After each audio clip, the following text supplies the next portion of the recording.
Data presentation के ऊपर हम बात करेंगे कि हम डाटा कैसे प्रेजेंट करते हैं। आपके एक मिनट, सिस्टम ज़रा एक्टिव हो जाए।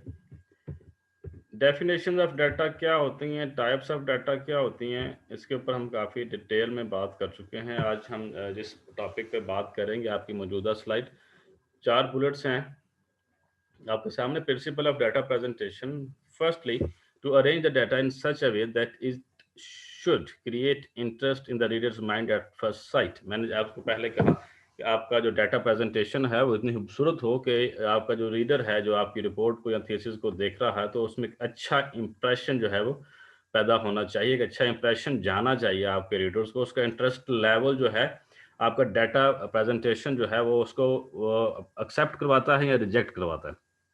Secondly, to present the information in a compact and short form without losing important details। जैसे मैंने आपसे पहले कहा था लास्ट लेक्चर के अंदर, जो appendices होते हैं वो होते हैं ऐसी इंफॉर्मेशन के लिए जो कि रिपोर्ट का अगर डायरेक्ट हिस्सा ना भी हो तो रिपोर्ट की क्वालिटी पे कोई फर्क नहीं पड़ता। तो रिपोर्ट के अंदर मेनली जो उसकी मेन बॉडी ऑफ रिपोर्ट है, उसके अंदर आपने ऐसा डाटा डालना है जो इंतहाई कॉम्पैक्ट फॉर्म में और इंतहाई शॉर्टर फॉर्म में, लेकिन उसका जो इंपॉर्टेंट एस्पेक्ट्स हैं वो मिस नहीं होने चाहिए। Number third, to present the data in a simple form so as to draw the conclusion directly by viewing at the data। आपका जो डाटा है, जो इधर आप टेबुलर फॉर्म में या ग्राफ के फॉर्म में रिप्रेजेंट कर रहे हैं, वो सेल्फ एक्सप्लेनेटरी होना चाहिए। देखने वाले को एक नज़र देखने से ये चीज़ पता चल जाए कि आपका ग्राफ या आपका टेबल इन एक्चुअली क्या बताना चाह रहा है। Other than going reading your description of respective table और ग्राफ, आपका वो टेबल और वो ग्राफ इस किस्म का हो, इतना अच्छा प्रेजेंटेड हो कि देखने वाला एक नज़र में जज कर दे कि ये टेबल क्या बता रहा है। To present it in such a way that it can help in further statistical analysis। आप उसको इस तरीके से एक्सप्लेन करें, इस तरीके से प्रेजेंट करें कि देखने वाला उसमें से फर्दर एनालिसिस अपने माइंड में, अपने जहन में खुद से ड्रॉ कर ले कि अगर ऐसे होता तो ऐसे हो जाता, अगर ऐसे होता तो फिर ऐसे हो सकता था। दो मेन टाइप्स मैंने पहले कहा डाटा को प्रेजेंट करने के लिए, टैबुलर फॉर्म और ग्राफिकल फॉर्म। टेबुलर फॉर्म की बात करें तो टेबुलर फॉर्म की अगेन दो टाइप्स हैं और ग्राफिकल फॉर्म्स की भी अगेन दो टाइप्स हैं। एक टेबुलर फॉर्म में सिंपल टेबल, जिसमें आप फ्रीक्वेंसी या डिस्क्रिप्टिव टेबल्स जिसको आप कहते हैं, जो हमने स्टार्ट में हमने देखा भी। कम्प्लेक्स टेबल्स में नॉर्मली आपके पास जो है मल्टी वेरिएबल टेबल्स होते हैं। इसमें आपके पास क्रॉस टेबुलेशन होती है। क्रॉस टेबुलेशन मैंने आपको बताया था कि दो वेरिएबल्स की भी हो सकती है और इसमें लेयरिंग भी हो सकती है। दो से ज़्यादा वेरिएबल्स भी आप क्रॉस टेबुलेशन का जो है मिक्सचर जो है उससे टेबल बना सकते हैं। अगर ग्राफिकल प्रेजेंटेशन की बात करें तो ग्राफिकल प्रेजेंटेशन में अगेन दो तरह की प्रेजेंटेशन है। One is for quantitative data and the second one is for qualitative data. Quantitative data में अगेन 7 डिफरेंट मेथड्स हैं डाटा को प्रेजेंट करने के लिए। और अगर हम बात करें क्वालिटेटिव डाटा की, तो क्वालिटेटिव डाटा में आपके पास 4 डिफरेंट तरीके हैं, मेथड्स हैं डाटा को एक्सप्लेन करने के लिए। Keep in mind these are not the final list for this. इसमें अब अगर आप देखें तो दिन ब दिन इन ग्राफिकल उसमें इतनी वेरिएशन आती जा रही है कि आपको इससे ज़्यादा भी अपना क्वालिटेटिव और क्वांटिटेटिव एनालिसिस, ग्राफिकल एनालिसिस के लिए आपको बेशुमार सॉफ्टवेयर आ गए हैं जो कि इनसे ज़्यादा अच्छे और नंबर में इससे ज़्यादा आप ग्राफ्स जो हैं वो बना सकते हैं।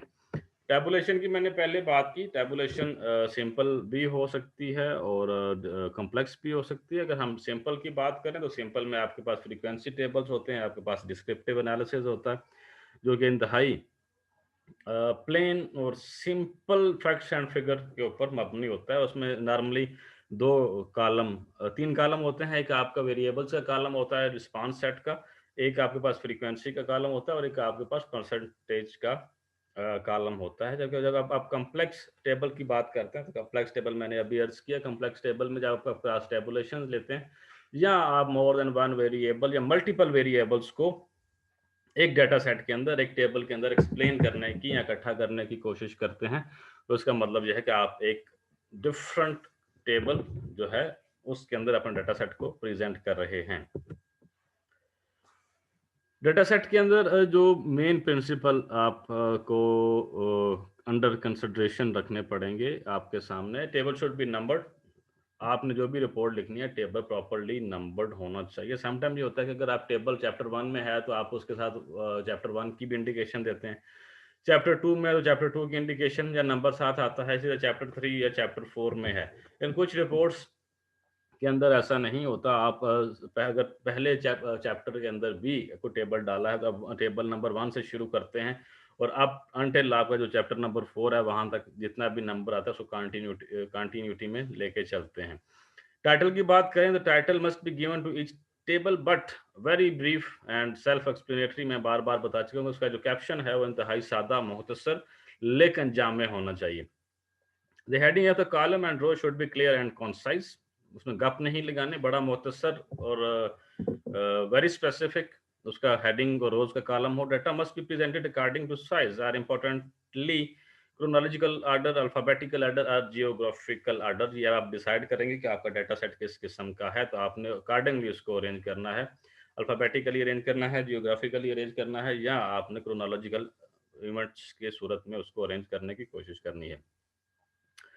If percentages are average are to be compared, they should be placed as close as possible। जैसे मैंने पहले कहा, अगर आप फ्रीक्वेंसी टेबल देते हैं तो फ्रीक्वेंसी टेबल के अंदर आपके पास एक तरफ फ्रीक्वेंसी होती है और एक दूसरी तरफ आपके पास परसेंटेज होती है, तो उनका जो पैरेलल या सेम रो पे होने चाहिए ताकि देखने वाला कंफ्यूज ना हो कि परसेंटेज कौन से रो में आ रही है और जो है फ्रीक्वेंसी कौन से रो में आ रही है। No table should be too large, table इतना बड़ा ना हो कि समझने वाले को दुश्वारी हो उसको कंसाइज करने में, उसे उसका ओवरव्यू हासिल करने में। Most of the people find a vertical arrangement better than horizontal one because it is easier to scan. Most of the time आप जो है डाटा एनालिसिस देखते हैं तो आपका जो डाटा सेट होता है या जो टेबल होता है वो वर्टिकल या लाइन में कॉलम्स की सूरत में डाटा जो है वो एक्सप्लेन किया जाता है, ना कि हॉरिजॉन्टल लाइन में। मतलब आप जो कॉलम्स डाटा सेट करते हैं, आप कॉलम्स में फ्रीक्वेंसीज को, जो परसेंटेजेस को एक्सप्लेन करने की कोशिश करते हैं और वो ज़्यादा आसान है समझने में।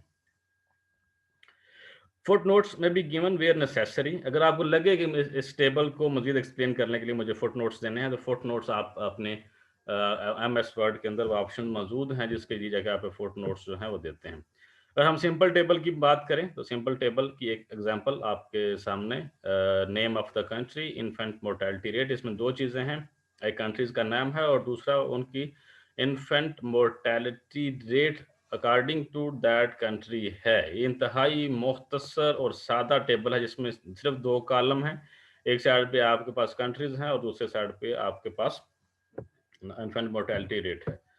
अगेन फ्रीक्वेंसी टेबल जो कि अगेन इंतहाई सिंपल वन वर्जन है। आप कैसे प्रेजेंट करते हैं, सिर्फ दो कॉलम आपके पास, एज और number of patients. Number of patient is basically your frequency. अगर आप इसके साथ एक और कॉलम ऐड करें तो आपके सामने वो परसेंटेज का कॉलम होएगा, तो आपका जो टेबल है वो 3 हिस्सों में या 3 कॉलम्स में जो है वो डिवाइड हो जाएगा।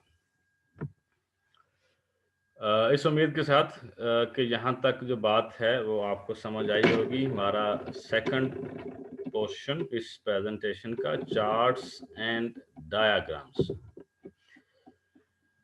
Charts and diagrams are useful method for presenting simple data. They have powerful impact on imagination of people. एक अच्छा ग्राफ, एक अच्छा डायग्राम जो है देखने वाला बहुत जल्दी उससे रिजल्ट्स अखज़ कर सकता है और देखने वाला उसको देर तक याद रख सकता है। Give information at a glance, आपको एक लुक में सारी की सारी इन्फॉर्मेशन समझ आ जाती है। Diagram are better retain in memory than statistical table, जैसे मैंने पहले अर्ज किया कि डायग्राम जो है वो ज़्यादा देर तक आपके दिमाग में रहेगा as compare to a table. Common types of diagram, हमारा टाइम बहुत 10 मिनट रह गए सिर्फ। कॉमन डायग्राम्स पाई चार्ट होते हैं जी, सिंपल बार डायग्राम्स होते हैं, मल्टी बार डायग्राम्स होते हैं और हिस्टोग्राम्स होते हैं। सिंपल बार चार्ट आपके सामने है, एक साइड पे फ्रीक्वेंसी है, दूसरी साइड पे year wise enrollment of students in government school. One से मतलब ईयर 1, 2 से मतलब year 2, 3, 4, 5, 6 up to 9 year. This is basically last 9 year number of students enrollment in a school. तो आप अगर देखें तो आपका आपका ग्राफ आपको बता रहा है कि ईयर 1 में अटेंडेंस सॉरी एनरोलमेंट सबसे कम थी और ईयर 9 में अटेंडेंस जो है उसने टॉप किया विद 300 फ्रीक्वेंसी। तो आपका अगर टेबल होता तो आपको देखने में मुश्किल होती है, जबकि बार चार्ट जो है आपको इंतहाई मुख्तसर वक्त में आप इस नतीजे पे पहुंच सकते हैं कि हमारी मैक्सिमम परसेंटेज कहाँ पे थी और हमारी जो है वो मिनिमम परसेंटेज जो है वो किस एरिया में किस साल में आ रही है।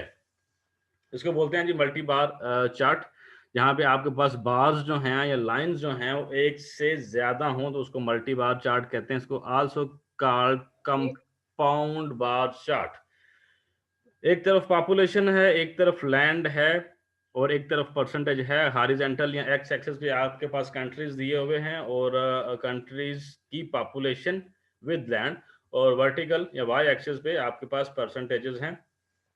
ग्रीन मार्क जो है वो लैंड को बताता है कि इसका रकबा कितना है दुनिया के अंदर, और जो ये ब्राउन कलर है ये आपकी पॉपुलेशन को बता रहा है। तो एशिया जो है रकबे में दूसरा बड़ा जो कॉन्टिनेंट है, लेकिन पॉपुलेशन के लिहाज से दुनिया का सबसे बड़ा जो है कॉन्टिनेंट एशिया है।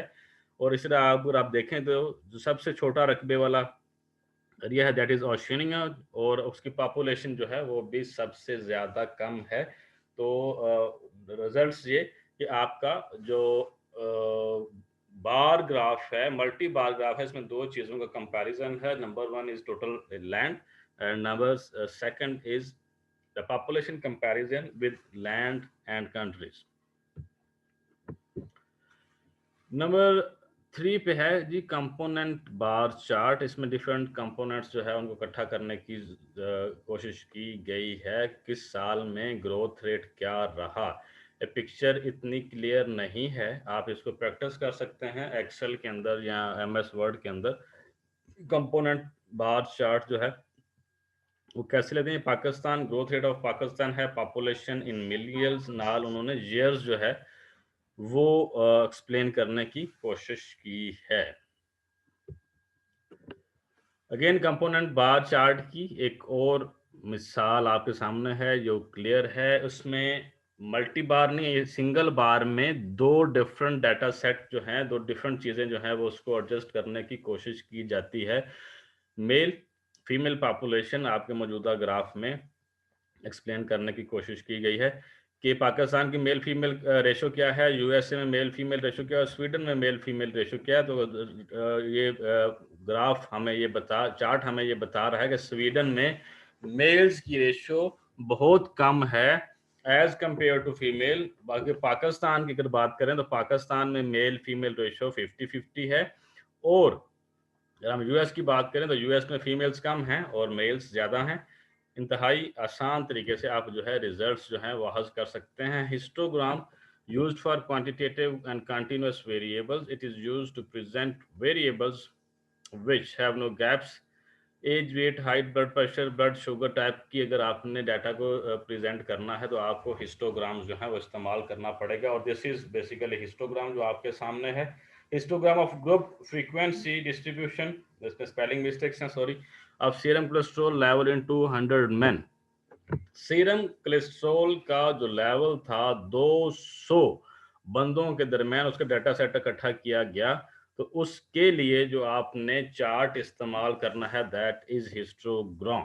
तो मतलब कोई भी ऐसा डाटा सेट जिसमें जो रिस्पॉन्सेज हैं वो कंटिन्यूअस वेरिएबल हों, डिस्क्रीट वेरिएबल ना हों, उसमें आप हिस्टोग्राम इस्तेमाल करते हैं to present your data. Pie chart इंतहाई आसान है। आप इसको समझना मेरे ख़्याल में जहाँ पे दूसरे चार्ट्स को समझना आसान है, इसको समझना उनमें से भी ज़्यादा आसान है। आपका मौजूदा पाई चार्ट जो है 2 डिफरेंट कलर्स में या 2 डिफरेंट थीम्स में डिस्ट्रीब्यूटेड है। Number 1 is developing country, number 1 is developed countries and number 2 is developing country. तो डाटा सेट ये बता रहा है कि टोटल वर्ल्ड पॉपुलेशन जो है उसमें से 74% जो है पॉपुलेशन डेवलप्ड कंट्रीज से बिलोंग कर रही है और 26% वर्ल्ड पॉपुलेशन जो है वो डेवलपिंग कंट्रीज जो है वहां से बिलोंग करती है। इस तरह के कई और मसाले आप अपने स्क्रीन पे जो है जब आप डाटा सेट बनाएंगे उसमें देख सकते हैं।